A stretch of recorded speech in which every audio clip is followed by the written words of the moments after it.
Hello everyone. दोस्तों आप सभी को स्वागत है आपके अपने channel study portal with Ajay में। दोस्तों आज के इस वीडियो में हम बायोलॉजी के चैप्टर प्रोटीन विटामिन एम खनिज पदार्थ के कुछ मोस्ट इम्पॉर्टेंट क्वेश्चन लेके आए हैं जो कि प्रीवियस ईयर में रेलवे एनटीपीसी या ग्रुप डी में पूछे गए हैं। तो चलिए शुरू करते हैं आज का प्रैक्टिस सेट। तो दोस्तों पहला क्वेश्चन है कि दूध में होते हैं कार्बोहाइड्रेट, प्रोटीन, वसा, कैल्शियम। तो दोस्तों ये सभी होते हैं, तो ऑप्शन ए आपका राइट हो जाएगा। निम्नलिखित में से कौन सा कथन असत्य है? तो दूध में कोई भी विटामिन नहीं होता। पहले बात तो ये सत्य हो गया, क्योंकि अभी हमने पहले ही पढ़ा था कि दूध में इतने सारे विटामिन होते हैं और यहाँ पे कह रहा है नहीं होते। तो ऑप्शन ए बिल्कुल राइट आंसर हो जाएगा। और क्वेश्चन तीसरा में हमारे भोजन में संरचनात्मक खाद्य पदार्थ हैं। तो इसका सही हो जाएगा सी, विटामिन एवं खनिज। चलते हैं चौथे क्वेश्चन पे। चौथा क्वेश्चन है फास्फोरस प्रमुखता से निम्नलिखित में से किसमें पाया जाता है? यानी फास्फोरस जो है अधिक मात्रा में किसमें पाया जाता है?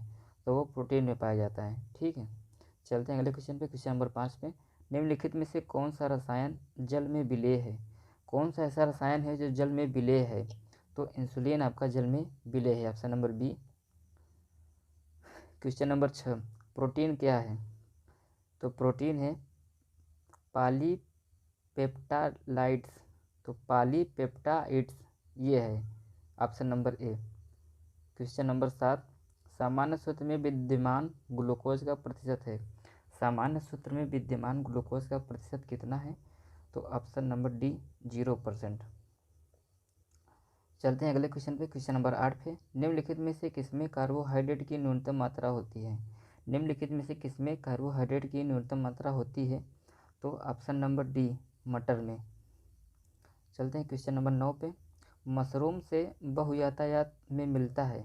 तो क्या मिलता है मशरूम में बहुयातायात से? प्रोटीन मिलता है, ऑप्शन नंबर ए।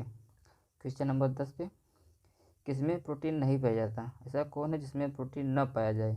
तो चावल में प्रोटीन नहीं पाया जाता है, बाकी उसके पहले मांस में, दूध में, दाल में ऐसा प्रोटीन पाया जाता है। तो ऑप्शन नंबर सी इसका राइट हो जाएगा।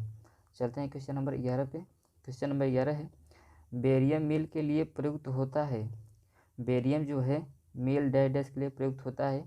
तो इसका हो जाएगा ऑप्शन नंबर बी पोषण नाल की एक्स किरण। तो बेरियम मील पोषण नाल की एक्स किरण के लिए प्रयुक्त होता है, ऑप्शन नंबर बी इसका राइट आंसर हो जाएगा। क्वेश्चन नंबर 12 है कि बेरी बेरी रोग किस विटामिन की कमी से होता है?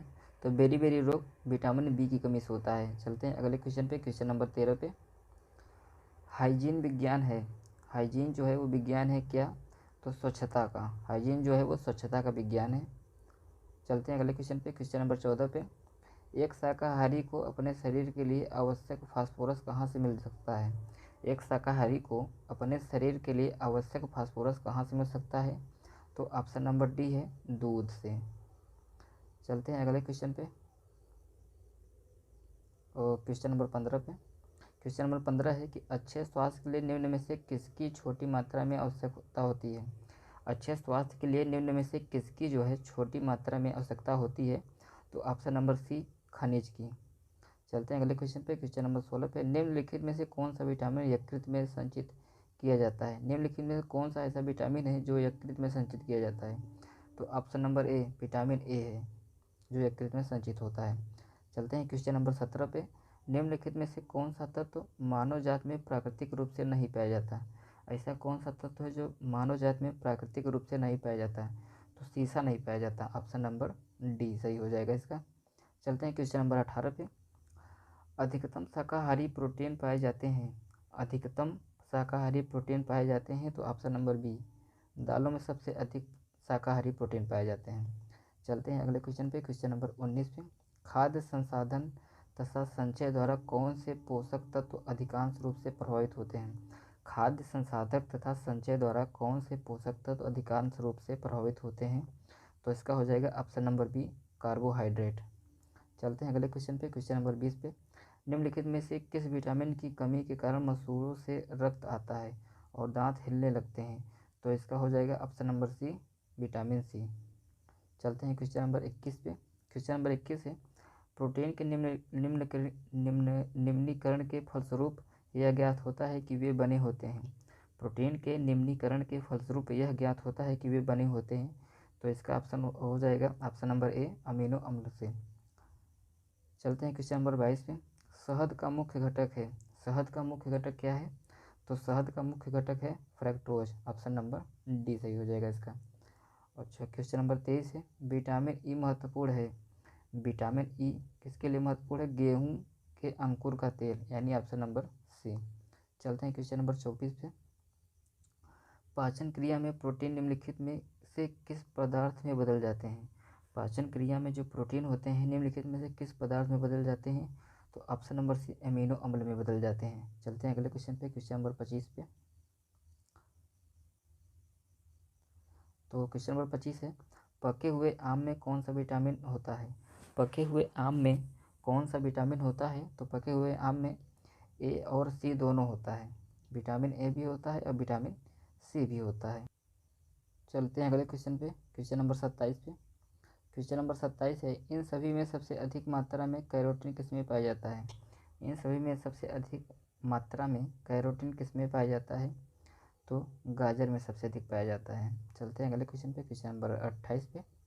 लौह अयस्क है, लौह अयस्क है उपयुक्त सभी, यानी हीमोग्लोबिन आरबीसी के निर्माण के लिए, सामान्य स्वास्थ्य बनाए रखने के लिए, शरीर के ऊतकों को ऑक्सीजन पहुंचाने के लिए, सभी के लिए इम्पोर्टेंट है।